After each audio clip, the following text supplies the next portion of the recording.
ऐसा लग रहा था जैसे पूरी दुनिया का गुरुत्वाकर्षण असहनीय बिंदु पर पहुंच गया हो। यहाँ तक कि सांस लेना भी पूरी दुनिया में सबसे मुश्किल काम हो गया था। ये सब सिर्फ आदित्य की हत्या के इरादे से हो रहा था, और ड्रैगन किंग या ड्रैगन सम्राट टेट के अलावा किसी और पर अपनी हत्या का इरादा भी केंद्रित नहीं कर रहा था। आदित्य तब रुका जब वह टेट से करीब 15 मीटर दूर था। इस समय उसका मन एक तरह की भावना से भरा हुआ था, और वह था गुस्सा। उसके मन या दिल में न तो नफरत थी, न ही झिझक, न ही अवसाद या अनगिनत उत्परिवर्ती अग्नि चींटियों का सामना करने की चिंता। इस समय ड्रैगन सम्राट केवल एक ही काम करना चाहता था, चाहे इसके लिए उसे कोई भी कीमत चुकानी पड़े। वह था टेट को बुरी तरह पीटना और उसका दिल चीरकर उसकी खोपड़ी को इतनी गहराई में गाड़ना कि कोई भी इंसान, कोई भी जादुई जानवर, कोई भी जाति उसका सिर न खोज पाए। वह टेट के शरीर को इतनी बुरी तरह से नष्ट करना चाहता था कि देवी माँ को भी उस बेचारी आत्मा पर दया आ जाए। एक चीज़ थी जिससे आदित्य को इस पूरी जिंदगी में सबसे ज्यादा नफरत थी। ये वो चीज़ थी जिसका वह हमेशा ध्यान रखता था। वह हमेशा इससे बचने के लिए उपाय करता था। धोखा दिए जाने के ख्याल से ही ड्रैगन सम्राट अपनी समझ खो देता था।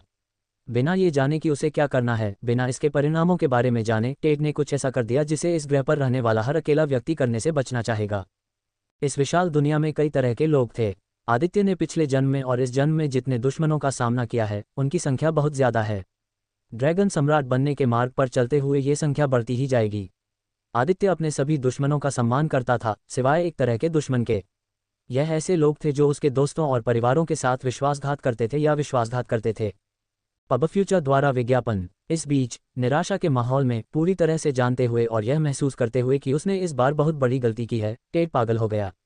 बूढ़ा आदमी अचानक आदित्य की ओर देखते हुए हंसने लगा। हा, तुम सब मर जाओगे और म्यूटेंट फायर चींटी बन जाओगे, नाश्ते, दोपहर और रात के खाने में। लेकिन चिंता मत करो, मैं राजा रोनी के बच्चों के सिर वापस लाना सुनिश्चित करूंगा। मैं ये देखने के लिए इंतजार नहीं कर सकता कि तुम्हारे दोनों पिता की प्रतिक्रिया क्या होगी जब वह तुम दोनों के सिर देखेंगे। तुम्हारे लिए। टेट अभी भी डरा हुआ था। भले ही वह हंस रहा था और ऐसे शब्द बोल रहा था जैसे कि वह जीत गया हो, लेकिन उसके पैर कभी भी कांपना बंद नहीं हुए। उसकी दिल की धड़कन कभी भी शांत नहीं हुई। उसका दिमाग कभी भी संकट के संकेत भेजना बंद नहीं करता। मेरी निगरानी में नूह और एलिसिया को कुछ नहीं होगा। मैं उनकी रक्षा करूंगा और यह मेरा वादा है। जहां तक तुम्हारा सवाल है, मुझे संदेह है कि तुम्हारे सहयोगी समय पर तुम्हारी जान बचाने के लिए पहुंच पाएंगे। टेट ने डर के मारे अपनी आंखें चौड़ी कर लीं और किसी तरह का हमला करने की कोशिश करते हुए एक कदम पीछे हट गया, लेकिन वह बहुत डरा हुआ था, जिसके कारण उसे अपने हमले की तैयारी के लिए कुछ अतिरिक्त सेकंड लेने पड़े। जब तक उसका हमला तैयार हुआ, जब उसने आदित्य की ओर देखा, तब तक क्रिम्सन ड्रैगन पहले ही गायब हो चुका था। इस समय स्वर्गीय हेमलॉक वन में केवल एक ही चीज सुनाई दे रही थी, वह थी लाल बिजली की कड़कती हुई ध्वनि। स्वूश। टेट को पीछे मुड़कर देखने की भी जरूरत नहीं पड़ी कि उसके पीछे कौन आया है। टेट के पलटने से पहले ही ड्रैगन के पंजे ने उसके पेट में घुसा दिया। हर कोई इस दृश्य को देखकर दंग रह गया।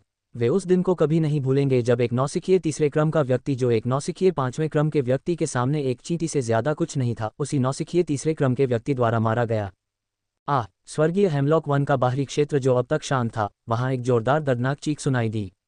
म्यूटेंट अग्नि चींटियां जो धीरे धीरे अपने दुश्मनों की ओर बढ़ रही थीं, उन्होंने भी चीख सुनी। इस समय ईथर साम्राज्य का गौरवशाली और सबसे मजबूत स्तंभ आदित्य को देखते हुए अपने घुटनों पर था। मैं तुम्हें थोड़ी देर और यातना देना चाहता हूं, दुर्भाग्य से मैंने कुछ चींटियां साफ कर दी हैं। ठंडे स्वर में ये शब्द कहने के बाद ड्रैगन राजा ने अपना दाहिना पैर उठाया और टेट के सिर को जमीन पर दबा दिया। इस समय टेट ने कभी इतना अपमानित महसूस नहीं किया था। योजक चिन्ह, योजक चिन्ह, योजक चिन्ह, योजक चिन्ह, योजक चिन्ह, योजक चिन्ह, योजक चिन्ह, योजक चिन्ह, योजक चिन्ह, योजक चिन्ह, योजक चिन्ह, योजक चिन्ह, योजक चिन्ह, योजक चिन्ह, योजक चिन्ह, योजक चिन्ह। वास्तव में उन सभी को बहुत बहुत धन्यवाद जो बहुमूल्य गोल्डन टिकट के साथ समर्थन भेजते हैं। मुझे उम्मीद है कि हम इसे जारी रख सकते हैं। पब फ्यूचर द्वारा विज्ञापन। संपर्क टॉस साइट मैप दान करें, मेनू दिखाओ। उपन्यास ऑनलाइन पूरा पढ़ें। उपन्यास बिन। उपन्यास ड्रैगन मोनार्क सिस्टम अध्याय 172। गुणप्रिय पाठकों, अधिक अध्यायों के अनुवाद में हमारी टीम की सहायता के लिए यहां दान करें। URL dragon monarch system C172 ads by pub future. इस समय ईथर साम्राज्य का गौरवशाली और सबसे मजबूत स्तंभ आदित्य को देखते हुए अपने घुटनों पर था। मैं तुम्हें थोड़ी देर और यातना देना चाहता हूं, दुर्भाग्य से मुझे कुछ चींटियां साफ करनी हैं। ठंडे स्वर में ये शब्द कहने के बाद ड्रैगन राजा ने अपना दाहिना पैर उठाया और टेट के सिर को जमीन पर दबा दिया। इस समय टेट को इतना अपमानित कभी महसूस नहीं हुआ था। टेट उन लोगों में से एक है जो महाद्वीप के सबसे ऊंचे पायदान पर खड़े थे। टेट को इससे पहले किसी ने इस तरह अपमानित नहीं किया था।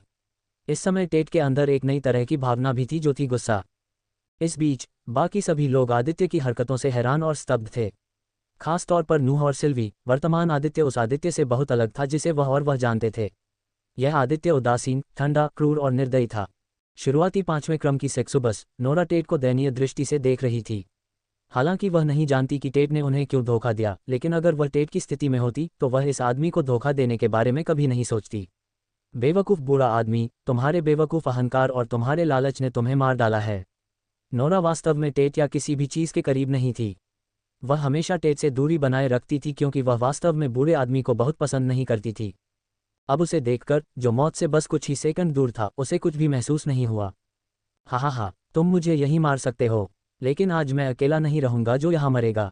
स्वर्गीय हेमलॉक वन तुम्हारा कब्रिस्तान बन जाएगा। टेट पागल हो गया लगता है। शायद ऐसा इसलिए था क्योंकि उसने स्वीकार कर लिया था कि वह मरने वाला है, या शायद वह सभी तरह की भावनाओं से अपना दिमाग खो चुका है। तुम इस बारे में देखोगे, लेकिन अभी के लिए तुम बस मर सकते हो। अगले ही पल कुछ नहीं हुआ, लेकिन अजीब बात यह है कि सभी ने टेट के चेहरे पर अचानक आए बदलाव को नोटिस किया। बूढ़ा आदमी पागलों की तरह संघर्ष करने लगा, लेकिन उसका शरीर अभी भी आदित्य के पैर के नीचे था। एक सेकंड बाद सभी कुलीन सैनिक, सिल्वी, नोरा, नोआ और एलिसिया सभी एक कदम पीछे हट गए क्योंकि उन्होंने देखा कि बूढ़े आदमी का शरीर पिघलना शुरू हो गया था। उसका पूरा शरीर लाल हो गया था। उसके शरीर से सफ़ेद धुआं निकलने लगा था।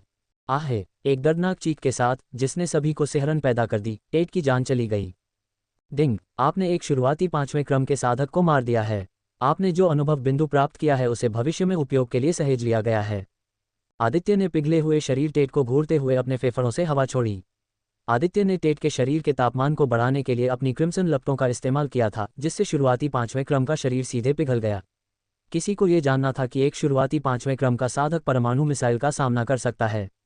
5वें क्रम के साधकों के शरीर अंतरिक्ष में जीवित रहने, मैग्मा में चलने या समुद्र के सबसे गहरे हिस्सों में जीवित रहने के लिए पर्याप्त मजबूत थे। जैसे जैसे साधक प्रत्येक क्रम में आगे बढ़ता है, उसका शरीर और मन भी अधिक से अधिक मजबूत होता जाता है। प्रत्येक क्रम के साथ साधक की आग, पानी, भ्रम, मन पर नियंत्रण, पवित्र जादू, काला जादू, बिजली, हवा और पृथ्वी के प्रति प्रतिरोधक क्षमता भी बढ़ती जाती है। उदाहरण के लिए, शिखर एक क्रम का सबसे शक्तिशाली हमला भी शुरुआती 5वें क्रम के शरीर को खरोंचने के करीब भी नहीं आएगा। इस दुनिया में 7 महाद्वीप हैं। मुख्य महाद्वीप को छोड़कर बाकी सभी महाद्वीपों पर मौजूद 5वें क्रम के साधकों को अर्धदेव या भगवान की तरह माना जाता है। कुछ ग्रामीण लोग तो 5वें क्रम के साधकों की पूजा भी करने लगते हैं। अगले कुछ सेकंड तक किसी ने कुछ नहीं कहा। आदित्य को छोड़कर सभी अभी भी सदमे में थे। ये तथ्य कि एकमात्र नौसिखिया 3 ऑर्डर एक नौसिखिया 5 ऑर्डर को मारने में सक्षम है, बिल्कुल चौंकाने वाला है। अब हमें क्या करना चाहिए? किसी को नहीं पता था कि यह सवाल किसने पूछा था, लेकिन इस सवाल ने सभी को गंभीर बना दिया। हमारे पास कोई विकल्प नहीं है। हमें लड़ना होगा। अगर हम भाग्यशाली रहे तो हम में से कुछ लोग बच सकते हैं और इथरियल साम्राज्य में वापस जा सकते हैं। नूह ने जवाब दिया। राजकुमार ने पहले ही यह मन बना लिया था कि वह अपनी बहन को बचाने के लिए अपनी शक्ति से सब कुछ करेगा, भले ही इसके लिए उसे अपनी जान देनी पड़े। Ads by pub future. नूह की बातें सुनकर सबके चेहरे बदल गए। उसके शब्दों ने पूरी टीम का मनोबल गिरा दिया। हर कुलीन सैनिक ऐसा लग रहा था जैसे उसने जीने की उम्मीद खो दी हो। आखिरकार वे अनगिनत उत्परिवर्ती अग्नि चींटियों को अपनी ओर आते हुए महसूस कर सकते हैं। उनके लिए कोई उम्मीद नहीं थी। यहाँ तक कि शुरुआती 5वें क्रम की शक्तिशाली नोरा भी ऐसी लग रही थी जैसे उसने भी अपनी उम्मीद खो दी हो। केवल एलिसिया और सिल्वी ने हार नहीं मानी। एलिसिया का आत्मविश्वास इस तथ्य से आया कि उनके साथ आदित्य था। कुछ महीने पहले जब ऑनॉर्ड परिवार के इलाके में भूतों का आक्रमण हुआ था, तो यह मुख्य रूप से आदित्य की वजह से था कि ऑनॉर्ड परिवार और एक डोमिनियन साम्राज्य एक बड़ी आपदा से बचने में सक्षम था, जिसके परिणामस्वरूप 10 लाख से अधिक लोग मारे जा सकते थे। धन की देवी जानती थी कि जब तक आदित्य यहाँ है, तब तक उनके पास अभी भी उम्मीद है। सिल्वी के लिए गिल्ड लीडर को अपनी शक्तियों पर पूरा भरोसा था। अगर बुरा समय आता है तो वह 5 सितारा खजाने का इस्तेमाल करेगी जो महामहिम ने उसे इस अभियान के लिए निकलते समय दिया था। हम इसे कर लेंगे। मुझ पर और खुद पर भरोसा रखो। आज यहाँ कोई नहीं मर रहा है। सबने आदित्य की ओर देखा। उसकी पीठ से 2 लाल जोड़े बड़े पंख निकले। आदित्य की भुजाएं ड्रैगन के पंजों में बदल गईं। लाल रंग के तराजू उसकी त्वचा को ढकने लगे और उसका चेहरा कवच की तरह दिखने लगा। उसी समय तेज हवा चलने के कारण साफ नीला आसमान काला पड़ने लगा। कुछ ही सेकंड में स्वर्गीय हेमलॉक वन के ऊपर का पूरा आसमान काले बादलों से ढक गया, जिसमें लाल बिजली थी। लाल बिजली बादलों में तैरते सांपों की तरह काले बादलों के इर्द गिर्द घूमती और टिमटिमाती रही। हालांकि आदित्य के शब्द बहुत लंबे या प्रेरक नहीं थे, लेकिन न जाने क्यों उस आदमी को देखकर, जिसके नीले बाल लाल हो गए थे, जिसके शरीर के चारों ओर लाल बिजली चमक रही थी, सभी को लगा कि वह किरण है जिसकी सभी को जरूरत थी। अगर हम इस लड़ाई को जीतना चाहते हैं तो हमें एक साथ रहना होगा। मैं चाहता हूं कि सभी कुलीन सैनिक एक गोलाकार संरचना में रहें। जादूगर पीछे रहेंगे और लंबी दूरी के मंत्रों के साथ दुश्मन पर हमला करेंगे, जबकि अन्य छोटी दूरी की लड़ाई लड़ेंगे। सिल्वी, नोरा और मैं 5वें क्रम के उत्परिवर्ती अग्नि चींटियों से निपटेंगे। नूह और एलिसिया के लिए आप दोनों भी कुलीन सैनिकों के साथ रहेंगे। आदित्य ने अपनी हत्या की मंशा को जारी करना बंद कर दिया। सभी कुलीन सैनिकों ने जल्दी से अपना गठन कर लिया। 10 सेकंड से भी कम समय में वे एक गोलाकार गठन में खड़े थे। जादूगर सकल के अंदर थे, जबकि बॉडीपाथ या योद्धा प्रकार के कुलीन सैनिक उत्परिवर्ती अग्नि चींटियों से सीधे लड़ने जा रहे थे। नोरा, क्या तुम अपने आकर्षण का उपयोग करके उत्परिवर्ती अग्नि चींटियों को नियंत्रित कर सकती हो? चूंकि नोरा एक सक्कुबस थी, इसलिए उसके पास अन्य प्राणियों को आकर्षित करने की शक्ति थी। हाँ, लेकिन मेरी आकर्षक क्षमताएं 5वें क्रम की उत्परिवर्ती अग्नि चींटियों पर काम नहीं करेंगी। चौथे क्रम या निम्न क्रम की उत्परिवर्ती अग्नि चींटियों की संख्या जिन्हें मैं आकर्षित कर सकता हूं, वह भी सीमित है। मैं चाहता हूं कि आप जितनी संभव हो उतनी उत्परिवर्ती अग्नि चींटियों को आकर्षित करें। किसी भी कमजोर उत्परिवर्ती अग्नि चींटियों को आकर्षित न करें। तीसरे या चौथे क्रम की उत्परिवर्ती अग्नि चींटियों को आकर्षित करने का प्रयास करें। ठीक है, लेकिन अगर 5वें क्रम की उत्परिवर्ती अग्नि चींटी दिखाई देती है और मैं उससे लड़ता हूं, तो मेरे लिए लड़ना और उत्परिवर्ती अग्नि चींटियों को अपने नियंत्रण में रखना मुश्किल हो जाएगा। नोरा के पास आदित्य की तरह विशाल मैना रिजर्व नहीं था, इससे उसकी शक्तियां सीमित हो गईं। चिंता मत करो, मैं तुम्हारी सहायता के लिए वहां मौजूद रहूंगा। ऐसा लगता है कि सभी ने इस तथ्य को स्वीकार कर लिया है कि आदित्य 5वें क्रम के उत्परिवर्ती अग्नि चींटियों से लड़ सकता है।